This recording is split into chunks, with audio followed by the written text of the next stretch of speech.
মওলা আলীর জ্ঞান সম্পর্কে ইহুদিরা সবসময় সন্দেহ প্রকাশ করত। মদিনায় একদিন এক ইহুদি মওলা আলীর কাছে এলেন এবং জিজ্ঞেস করলেন, বলুন তো আজকে আমি কী খাবো? মওলা আলী শান্ত গলায় বললেন, আজ তুমি দুধ ভাত খাবে। লোকটি হেসে বলল যে না, আজ আমি আর যাই কিছু হয়ে যাক, দুধ ভাত তো কোনো কিছুই খাবো না।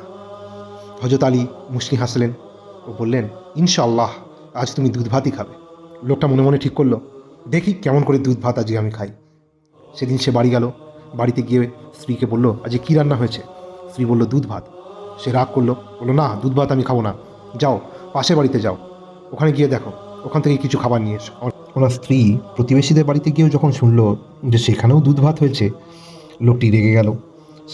লোকটি রেগে মদিনার বাইরে চলে গেল এবং মদিনার বাইরে চলে গিয়ে অপেক্ষা করতে থাকলো। সেখানে কিছুক্ষণ পরে একটি কাফেলা আসলো। লোকটি সেই কাফেলার কাছে খাবার চাইলো, তাদেরকে থামতে বলল যে ভাই একটু থামো, আমি ক্ষুধার্ত, আমাকে একটু খাবার দিন। লোকটা তখন বললো যে ঠিক আছে, আমাদের সাথে আজকে দুধ ভাত আছে, তুমি দুধ ভাত খাও। লোকটি তখন বললো, না, এটা আমি খাবো না। এটা বলাতেই কাফেলার নেতা প্রচণ্ড রেগে গেল। সে বলল যে তুমি আমাদেরকে দাঁড় করালে, থামালে, তারপরে খিদে লেগেছে বলে খাবার চাইলে, এখন যখন খাবার দিচ্ছি তুমি সেই খাবার প্রত্যাখ্যান করছো। আমাদের খাবার কি এতটাই খারাপ? এটা কিন্তু আমাদের অপমান, তোমাকে দুধ ভাত খেতে হবে। লোকটি বলল যে না, আমি কোনোভাবেই খাবো না।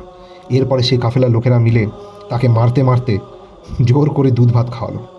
দুধ ভাত খাইয়ে সেই লোক যখন মদিনায় ফিরে এলো, তখন মওলা আলীর সাথে তার দেখা হলো। মওলা আলী মুচকি হেসে বললেন, কি হলো, আজ কী খেয়েছো? লোকটি বলল, না, দুধ ভাত খাইনি। হযরত আলী তখন মুচকি হেসে বললেন যে হ্যাঁ, দুধ ভাত খেয়েছো আর মারও খেয়েছো। মানুষ চলে নিজের পরিকল্পনায়, কিন্তু শেষ পর্যন্ত সেটাই ঘটে যেটা আল্লাহর ইচ্ছা।